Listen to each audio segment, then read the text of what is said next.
Salut, alors voici, je vais vous présenter une deuxième session de draft sur l'édition Theros. Tout simplement parce que la première vidéo, j'ai réalisé une session sur Golgari et avec des possibilités de splash qu'on a pu voir, qui ont été fructueuses d'ailleurs. Et cette fois-ci, je vais essayer de tout simplement explorer un autre archétype, tout simplement, si c'est possible. Il ne faut pas oublier qu'en draft, il faut toujours rester ouvert à la meilleure proposition et sauter dessus dès qu'elle se présente. Mais si on peut potentiellement s'orienter vers un autre archétype que Golgari, ce sera tant mieux. Donc sur ce, je vais commencer cette draft. Alors, on a un très bon premier booster. Hop, voilà, je vais vous le montrer. Alors, Tectonic Giant, c'est une très très bonne rare de l'édition, une des meilleures d'ailleurs dans cette couleur. Je pense que je mets juste le phénix au-dessus de ça, en rouge. En effet est puissant, le body est correct, il n'y a rien à redire. Bon, après c'est de rouge, donc c'est dur à splash quand même, il faut partir vraiment sur rouge là. À côté de ça, dans ce booster, on a un très bon enchantement aura qui fait pour 3 d'un anti-bête, généralement. L'adversaire va devoir sacrifier, donc ça outrepasse des conditions comme la destructible et compagnie. On a l'Eidolon qui est un très très bon one drop qui permet de faire du card advantage tout simplement. Avec les no removal ou bien les removal adverses tout simplement. Parce qu'effectivement c'est un effet qui est bilatéral, ça marche aussi bien pour vous que pour l'adversaire, il ne faut pas l'oublier ça. Renetta c'est pas terrible, j'aime pas la carte tout simplement pour 4, généralement si c'est une 2-3 c'est juste naze. Et son effet il faut avoir d'autres créatures en main, ce qui n'est pas toujours le cas. Mais bon, je place quand même, à choisir, je place quand même Renata au-dessus de Calaf quand même. Mon ordre pour ces rares là, ce serait Anax en premier. Je mets Daxos un peu au-dessus de son homologue en mana noire. Tout simplement parce que Daxos est blanc et que blanc est la meilleure couleur de l'édition. Puis après, en 4ème position, je mettrai Renata, puis enfin Calaf. Ensuite, dans ce booster, qu'est-ce qu'on a d'autre? On a le Catable Pass qui est juste trop fort comme créature. Ça fait quasiment tout le temps quand ça arrive, ça tue quasiment tout le temps une bestiole. On a un très bon removal à 2. Et on a le Voracieux Typhon. Alors, Tectonic Giant. Je pense que ça vaut le coup d'être first pick, cette carte. Il y a peu de choses à lui reprocher. Donc, on va partir sur du rouge. Et on a été récompensé de partir sur du rouge, comme vous pouvez le savoir. Alors là, dans ce booster, mon choix, ça va être Anax. Et si on peut l'analyser un petit peu, on peut voir qu'il y a une Destiny Spiner qui est pas mal. On a les deux contres au choix. On a quoi d'autre qui vaut peut-être le coup? On a ça, c'est pour du late game. Ça peut rentrer à la fois dans Grul. Ça peut rentrer dans Grul. Mais c'est bien quand même d'avoir le. C'est bien d'avoir quand même. Si on veut s'orienter dans Grul, c'est bien d'avoir l'enchantement pour 3 qui dit que si on contrôle une créature de force égale à 4 ou plus, on peut, à la fin du tour, ça nous exile le dessus de notre carte de bibliothèque, on peut la jouer jusqu'à la prochaine fois qu'on exile une carte. Je crois que ça s'appelle Glorious Rising, c'est un enchantement, et c'est très très fort dans cette article là. C'est une des cartes clés d'ailleurs. Sinon, on a quoi d'autre? Ça c'est une bonne unco, mais un axe est quand même largement supérieur. Donc je suis très content de l'avoir. Alors ici, ici, comme carte intéressante, on a le Omen of the Forge qui est très bien. Pavard of Heroes, c'est une carte qui est ok, mais je la préfère dans Winnie White. Et le body n'est pas incroyable, l'effet est bien, mais c'est pas non plus extraordinaire. Ça, c'est si on part sur du blanc, pourquoi pas, mais là pour l'instant on n'est pas commit. Donc je préfère rester sur la trame mono rouge pour l'instant et voir si voir peut-être au second pick de booster, enfin au second booster pardon, si je m'orienterai vers une seconde couleur en fonction de la rare ou de la mythique qu'ils vont me proposer. Booster très intéressant là. Il y a des bonnes cartes dedans. On a une Staggering Insight qui est juste extraordinaire.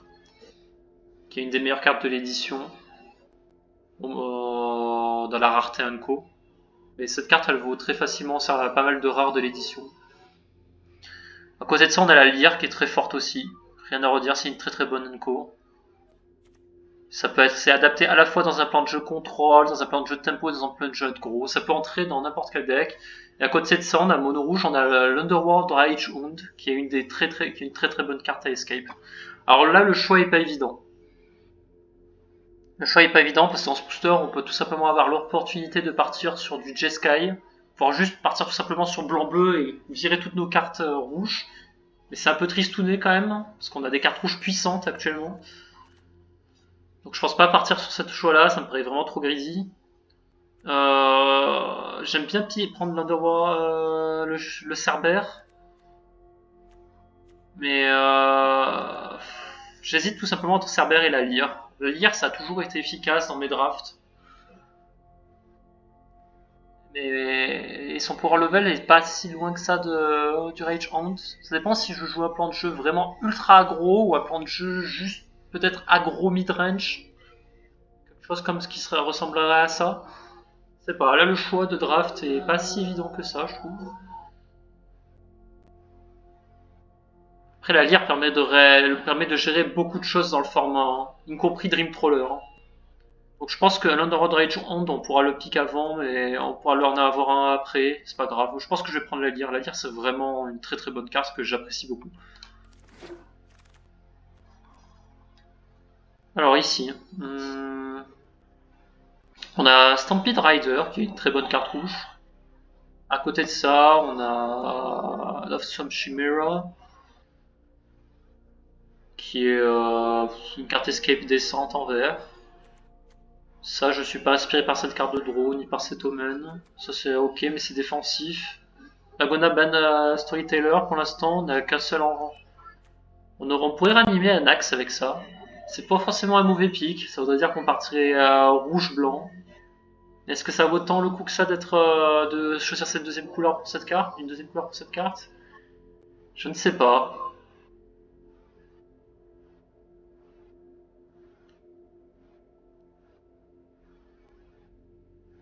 Blanc, c'est quand même un solide appui en termes d'aggro.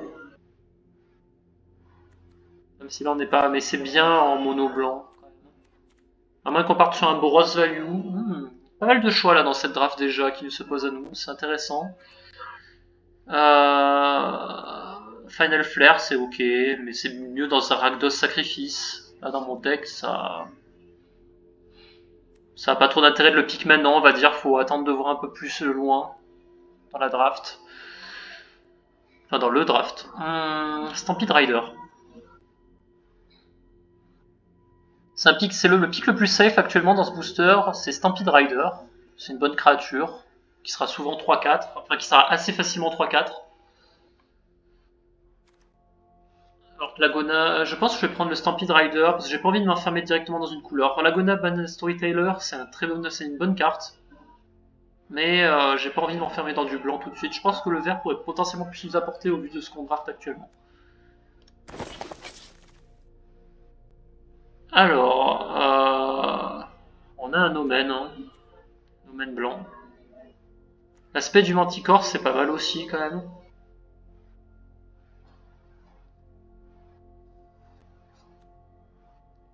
Et Wolf Willow Haven, c'est vraiment pas ouf. C'est pas notre stratégie de rampe. Donc on ne prendra pas ça. Donc là, les picks, c'est soit le Omen. Omen est vraiment la meilleure carte du pack. Soit Omen, soit Aspect de la Manticore. Arena Trickster, je suis moins fan. On n'a pas grand chose pour l'instant pour le pré-trigger à part l'Omen. Bon, si on le veut orienter notre deck autour de ça, on pourrait très facilement y arriver vu qu'on est toujours que premier booster. Mais j'aime pas trop la carte de base. Donc j'ai pick cet Omen pour l'instant. Je pense que le pouvoir de l'Omen est quand même au-dessus de l'aspect du Manticore. Alors là, je pense que je vais prendre le deuxième Omen des Forges. Ça me donne beaucoup moins envie, deuxième Omen. Underworld Fire, non, c'est une carte de side, et comme je l'ai dit, les cartes de side sont vraiment sous-cotées en BO1. C'est pas optimal dans le jouer main deck. Donc je vais reprendre un second Omen. C'est un anti-bet, ça fait très souvent son taf, voire même tout le temps. Alors ici, on a Satyr, mais c'est une carte de side, donc comme je l'ai dit, c'est pas ce que je recherche. On a les ailes, qui est un pic descend ici. Je pense que je vais prendre les ailes. Je pense pas qu'on aura besoin de l'amulette. Et le chariot, je suis pas si fan que ça. C'est une machine à misplay pour l'adversaire potentiellement, mais si l'adversaire est fort en face, ça représente quasiment aucune menace pour lui. Donc je suis pas fan de cette carte. Il y a un Édolon qui nous est revenu. Ça me donne envie de partir sur noir, hein, le fait que, même si j'aime pas trop Rakdos, ça me donne envie de partir sur noir, parce que Édolon c'est vraiment une très bonne carte. Et un Catobble Pass est passé, donc je sais pas comment on draft les bots sur MTG Arena, mais peut-être qu'ils ont un peu fixé ça, et peut-être que les noirs c'est open, tout simplement. Donc je pense peut-être pique noir. Est-ce qu'on piquerait pas Catobble Pass au-dessus de Hitful et Dolon et plutôt jouer une game en jouant le late game plutôt, en étant assez contrôle? Peut-être. Je pense que je vais garder l'idée je vais prendre le Catobble Pass ici, exceptionnellement. Je pense que les Dolons, pour l'instant, on n'a rien pour le trigger et que ça va trop orienter sur notre draft sur des pics assez faibles à cause de les Dolons. Je pense qu'on va jouer plutôt le late game avec ce deck déjà. Je pense qu'on peut l'atteindre. Un late game value. Ah, je suis pas évident ici non plus. Hein. Deux bonnes cartes encore une fois.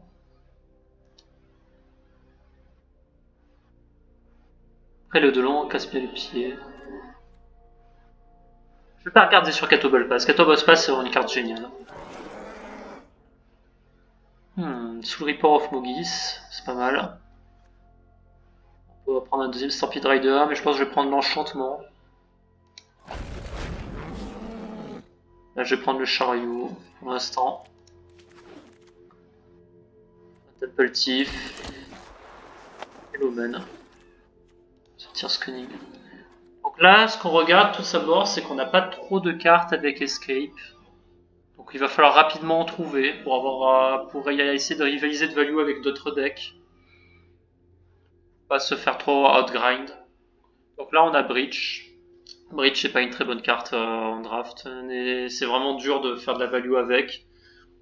Pour faire de la value, il faut au minimum pouvoir recast 2 spells quand vous la placez, ou alors un spell très puissant. Et ça coûte très souvent cher en mana. Jouer en draft, ça me paraît trop risqué, hein, surtout en BO1. Souvent ça reste en main, ça va rien faire. Après, on a un très bon removal spell de qualité, mais c'est 2 noirs. Est-ce que c'est pas un peu trop cher? Peut-être. On a la Gold Rakdos, qui n'est pas terrible dans le deck actuellement, malheureusement. Sinon, on a Mir's Grab, qui est un anti-bet très facile à cast, qui mettra un -3/-3, qui tue quasi beaucoup de cartes dans l'édition, à noter.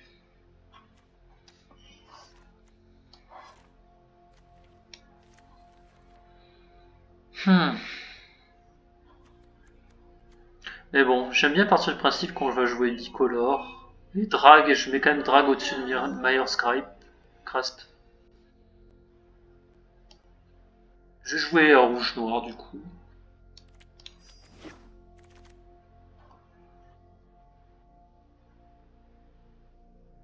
Intéressant, Dryade. C'est pas une mauvaise carte, hein, la Dryade, mais c'est pas non plus suffisamment fort pour me donner envie de changer de couleur.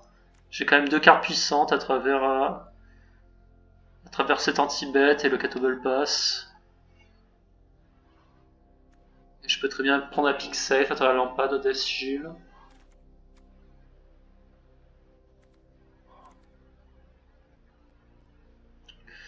Ce prêtre est pas trop mal aussi, hein.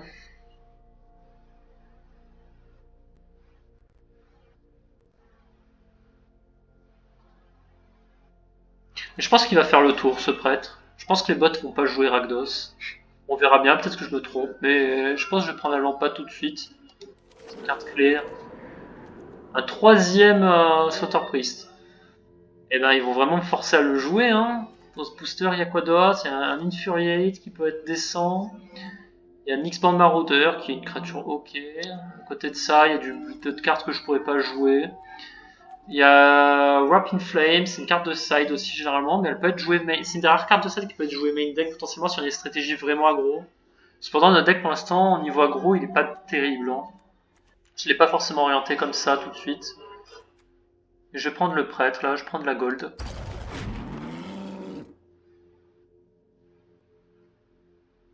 Alors ici, cette carte rouge, Heroes of Reveal, c'est décent, c'est ok. C'est une unco qui est ni trop mauvaise ni trop forte. Elle vaut pas plus que ça. Le démon, je l'ai déjà expliqué dans la première vidéo, pour moi c'est une mauvaise carte. Le reste est pas si moins ouf. On a déjà 2 omens, je suis pas sûr qu'on veuille en jouer un troisième pour l'instant. Même si ça fait des moteurs à sacrifice. Je pense qu'on va plus jouer une bonne bestiole actuellement qu'un omen. Après cette bonne bestiole, c'est pas non plus ultra puissant. Donc ouais, peut-être prendre un troisième omen et compléter ma curve à 2 en termes de removal spell, ça me paraît ok. Même si ça tue pas tout. Ça prendra souvent des trades.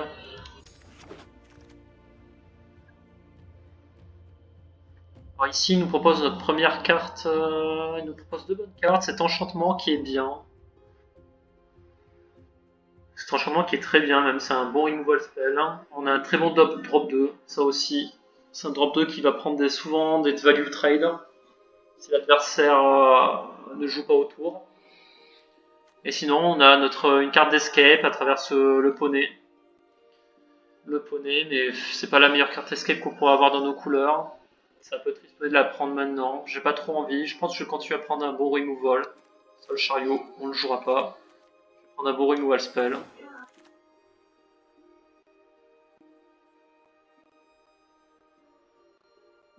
Alors ici. Ici, ce qui est bien, c'est qu'on a Portent of Betrayal. C'est pas dégueulasse dans le sens où on a un prêtre et notre prêtre peut sacrifier ce qu'on va voler. Si on arrive à en choper un autre de prêtre, ça peut vraiment commencer à faire des trucs sympathiques. On peut aussi sacrifier avec la lampade. Cette trahison, ce pseudo-acte de trahison est vraiment pas mauvais actuellement dans mon pack. Après, à côté de ça, on a un cyclope qui est bof, que j'aime pas trop personnellement. C'est une carte offensive, il a la portée, mais le problème c'est que la portée sert quasiment à rien sur cette créature. L'adversaire, à partir du moment où il attaque avec 2 bestioles, et ben il ne peut plus, ce cyclope ne peut plus bloquer et il bloquera basiquement jamais une volante. Donc c'est une carte qui va tout le temps faire sa phase d'attaque et c'est bien, c'est ok dans une optique d'agression ou dans une optique où on veut avoir des créatures avec 4 de force pour pouvoir proc l'enchantement qui fait de la value. Un Glorious Rising ou si on a beaucoup de Stampede Rider. Alors pour l'instant on n'a qu'un seul Stampede Rider, c'est pas le cas. Donc je pense que je vais prendre le lac de trahison, j'aime bien. Ça synergise bien avec 2 de mes cartes, voire plus potentiellement. En fonction de ce qui va revenir des autres boosters. Alors là aussi, je pense qu'on va prendre le drop 5. Ça, la Chimère, c'est une bonne carte IZ, mais on n'est pas du tout dans IZ ce draft-là. Ring du Breeze, on a déjà une. Infuriate, c'est pas mauvais, mais on n'est pas vraiment aggro actuellement. Et ce Berserker, c'est une créature qui est décente. Pour un drop safe, donc je vais la prendre.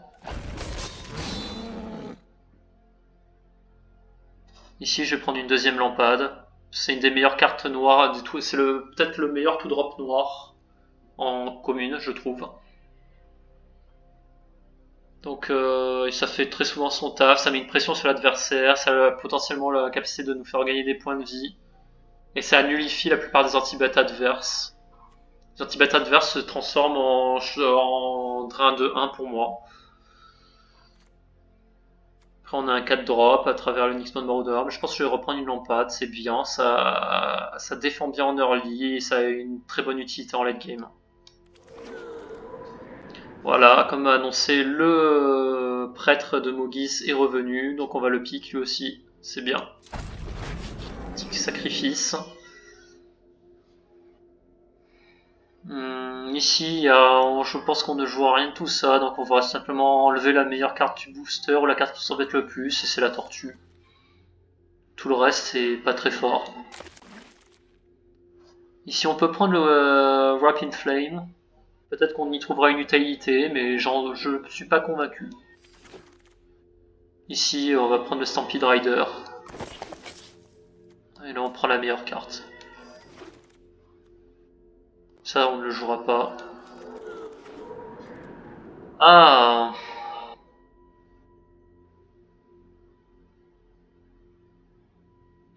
Alors ici, on a une très bonne carte verte. Très très forte. Le Manteau du Loup. Le Manteau du Loup, c'est une carte value qui transforme une créature en un monstre. Et même si jamais l'adversaire a la solution à à la créature enchantée, eh ben, il va quand même tout simplement se prendre 2 tokens loups in fine. C'est une très très bonne target. Le seul souci, c'est que pour l'instant, on est absolument pas dans le vert et on a zéro moyen de le fixer cette carte. Donc je pense qu'on doit faire un pass dessus et la passer. À côté de ça, on a Elspeth Nightmare qui est une très très bonne carte, enfin l'un des meilleurs drop 3 en code de l'édition.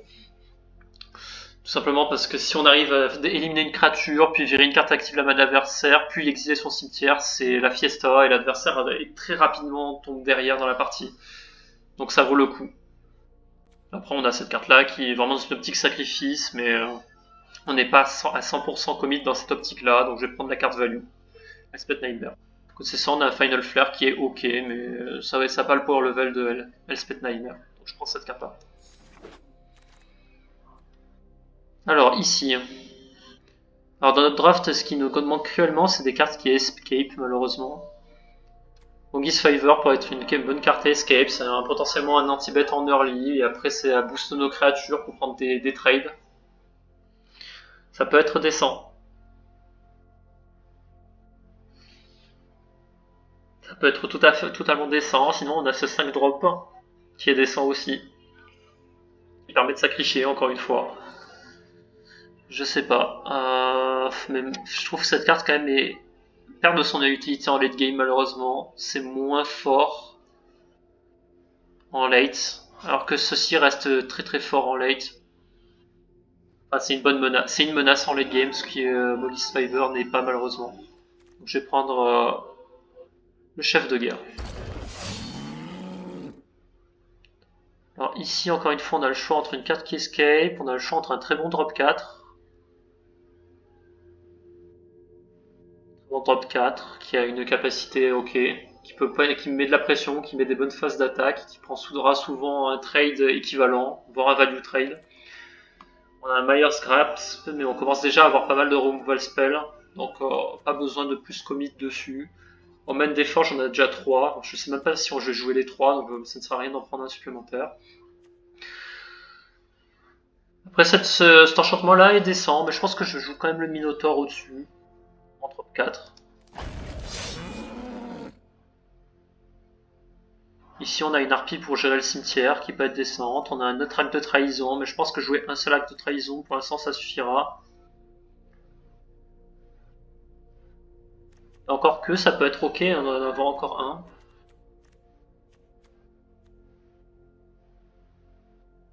Après, ça nécessite vraiment du mana, le problème d'activer ce genre de stratégie.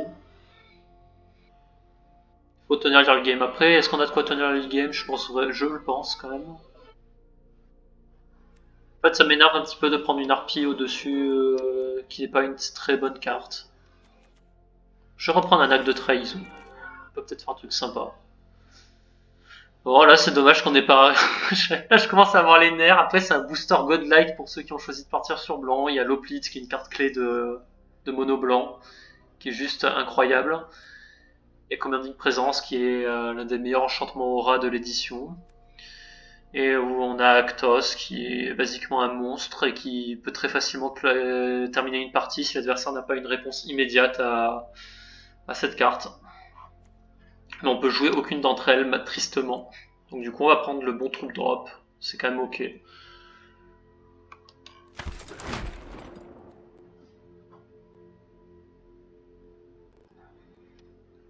Alors comme vous pouvez le constater, on a déjà beaucoup de drop à 4.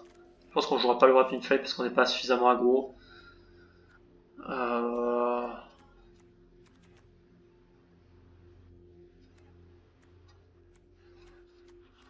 Ici, c'est plutôt la curve à 3 que j'aimerais remplir, mais je ne peux pas, tout simplement. Donc je vais prendre un drop 5 puissant, tout simplement.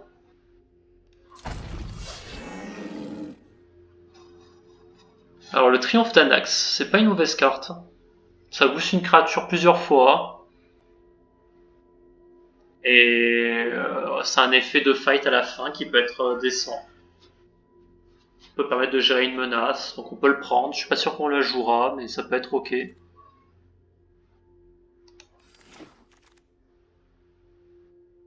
Alors ici nous avons un très bon removal à 3, Fateful End. Je suis très content de l'avoir. Je suis content que ça arrive aussi late. Et ça prouve bien que sur MTG Arena les bots draftent n'importe comment. Donc c'est un des meilleurs removal spells en rouge, donc c'est un pic tout simplement. Le reste est moyen. Est-ce qu'on joue un quatrième acte de trahison? Un troisième, pardon, acte de trahison? Tout le reste est éclaté. Enfin, il y a Final Flare qui peut être décent en soi. Final Flare peut vraiment être décent dans notre archétype, remarque, hein, quand j'y pense. Je pense que je vais plutôt prendre le Final Flare. On commence vraiment à avoir beaucoup de removal spell par contre. L'adversaire va avoir du mal à placer ses créatures. Là, on va prendre Mogis Favor. On a besoin d'une carte qui escape et on n'en aura pas d'autres, malheureusement. J'en ai pas vu d'autres dans cette draft. C'est triste. Peut-être qu'on aurait dû prendre le chien. Je vais peut-être avoir le regret d'avoir laissé passer un chien, mais bon. Voilà, c'est les risques du métier.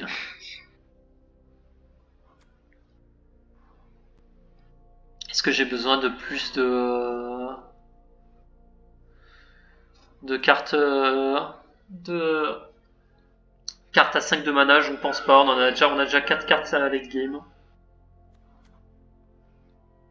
Le seul souci que je vois dans mon deck, c'est qu'on aura peu de value. On a le titan qui peut nous en générer.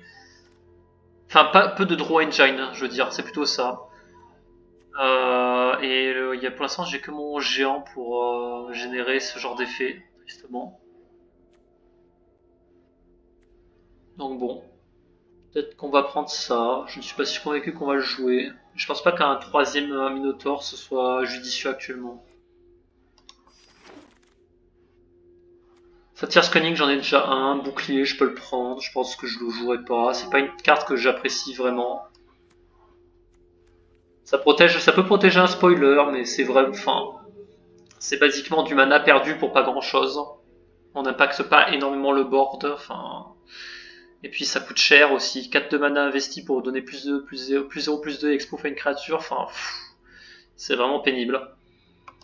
Donc c'est pas une très bonne carte que je conseille. C'est pas une carte que je conseille. Sacré de soi, ça c'est incroyable que ça arrive jusque là. C'est une des meilleures cartes en blanc. En commune. Et un counter spell. Ok, donc je suis mitigé concernant cette draft. Ça vend moins du rêve que ma précédente draft, malheureusement. Mais on a fait avec ce qu'on avait. On a tout simplement joué les pics que le jeu nous a proposé. Donc là, j'ai 9 cartes à trier. Donc les ailes du bris. Je pense que j'ai pas assez de créatures dans mon deck pour pouvoir bien les exploiter. Parce que si on compte bien, actuellement j'ai 1, 2, 3, 4, 5, 6, 7, 8, 9, 10, 11, 12, 13, 14, 15 créatures. Ouais, c'est pas exceptionnel en termes de chiffres. Je pense que Omen of the Dead, qu'est-ce qu'on a de bien récupéré sur ça? Est-ce qu'on a des vraies bonnes cartes par le Tectonic Giant à récupérer, ainsi que le Catobble Pass? Je ne crois pas. Tout le reste est un peu pas ouf. Ah si, il y a Anax potentiellement à récupérer. Ouais, on a 3 bonnes cibles. À voir, je laisse de côté. Mogis Favor aussi, c'est une carte qui escape. Je pense que je suis obligé de la laisser dans mon deck. Après, on peut aussi jouer à Satyr's Cunning si on veut.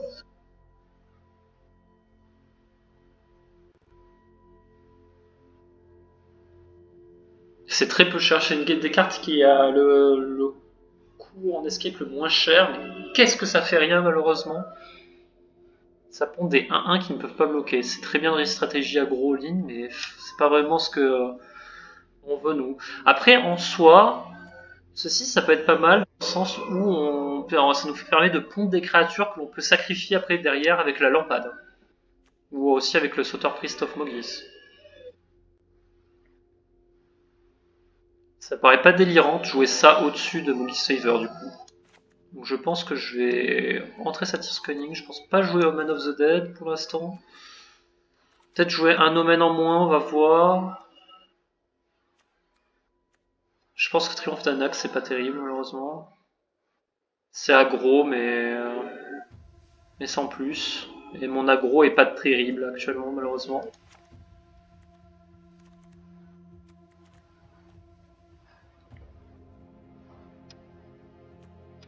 Après pour ce qui est du reste, les choix... Les moins bonnes cartes de mon deck sont les actes de traîtrise, mais ils sont vraiment forts dans mon pack actuellement, ces actes de traîtrise là.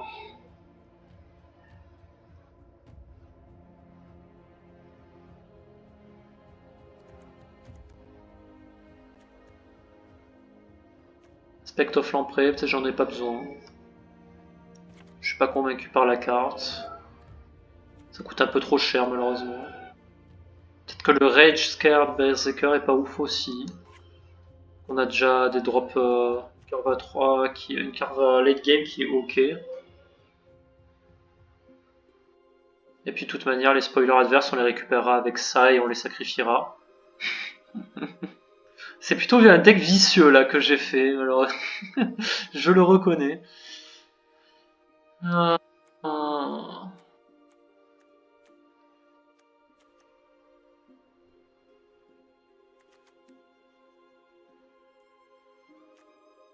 Combien de créatures nous permettent de trigger Stampede Rider? Ça, on peut permettre de. Ça trigger Stampede Rider, mais tout le reste, c'est moins fort.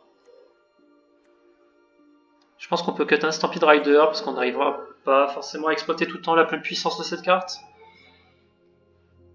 Hmm. En termes d'anti-bet, si on calcule, on en est à 3, 4, 5, 6. La lyre peut compter comme un anti-bet. 7, 8 anti-bet, 9 anti-bet. 10, 11 potentiellement anti-bet et 12 avec le Catalogue Pass.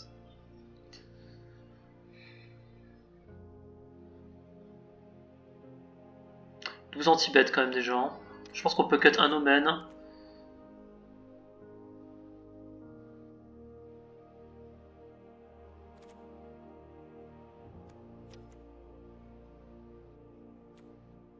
Un Omen, est-ce qu'on cut le Final Flare? Ça tue quand même beaucoup de créatures, hein, Final Flare.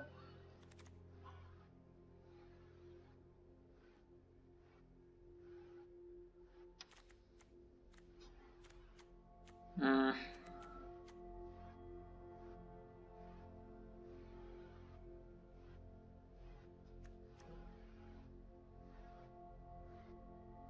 Ça c'est quand même un anti-bet gratuit pour 3 basiquement.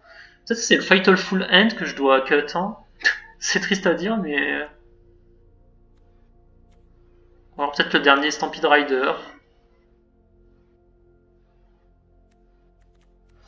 Peut-être que j'en ai pas besoin. Ou alors Soul Reaper of Mogis, qui peut être pas terrible, mais bon, ça permet de sacrifier des trucs. Ça trigger bien avec Satyr's Cunning, ça fait des free draw.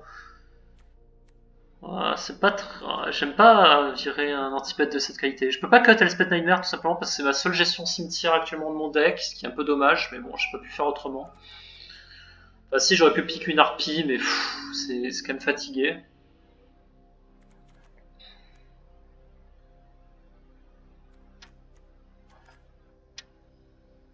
Ou alors on joue à 40, alors on joue juste avec 16 landes.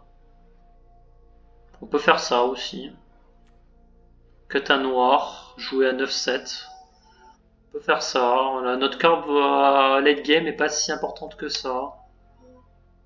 Après, on a vraiment envie quand même de toucher notre 5ème land pour pouvoir activer nos actes de trahison reliés direct à un sacrifice. Donc non, je pense pas que cut un land soit une bonne solution actuellement. C'est triste à dire.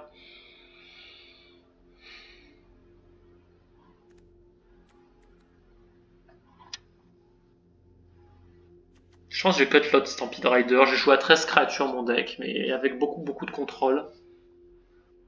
Et je pense que je peux passer en late game en volant des spoilers adverses, faire une phase de sauce avec, puis le sacrifier. Et puis en late game, on a le combo avec les lampades plus Satyr's Cunning qui peut proc.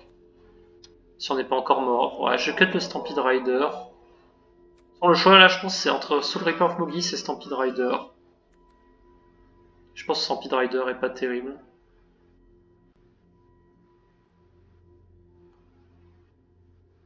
Allez, on va cut le Stampede Rider. Voilà, donc du coup, ça ressemblerait, mon deck ressemblerait à ça. Peut-être jouer une 10e montagne, et en 17, jouer une 10 montagnes pour 7 marées. Parce qu'on a quand même dans le deck, on a un axe qu'on aimerait bien déployer tour 3. Et ainsi que le géant tour 4. C'est surtout ça qu'on a envie de déployer. Le reste un peu moins, dans l'immédiat. Ce qu'on veut vraiment, c'est juste avoir un mana noir en début de partie pour pouvoir cast nos tout drop. Après, on peut rester peut-être en 9-8 pour pas éviter de trop. Pour rester stable. Voilà, ce sont les divers choix qui peuvent se présenter à nous pour améliorer le pack. Mais je pense que là, mon deck est pas trop mauvais. Le deck est pas trop mauvais. Ça vaut pas tant de rêves que ça, mais ça reste décent. Voilà, donc du coup, si s'achève cette session de draft sur un deck Rakdos. Je suis pas forcément fan de la couleur, on va essayer de faire de notre mieux dans la draft. Que dire de plus? Je vous communiquerai le résultat dès que j'aurai fini cette draft. Bon, je suis pas convaincu d'arriver jusqu'à cette victoire, mais ça peut bien se passer, donc je vais faire de mon mieux. Sur ce, je vous souhaite une bonne fin de soirée, bon courage pour le confinement et peut-être à une prochaine vidéo. Bonne fin de soirée.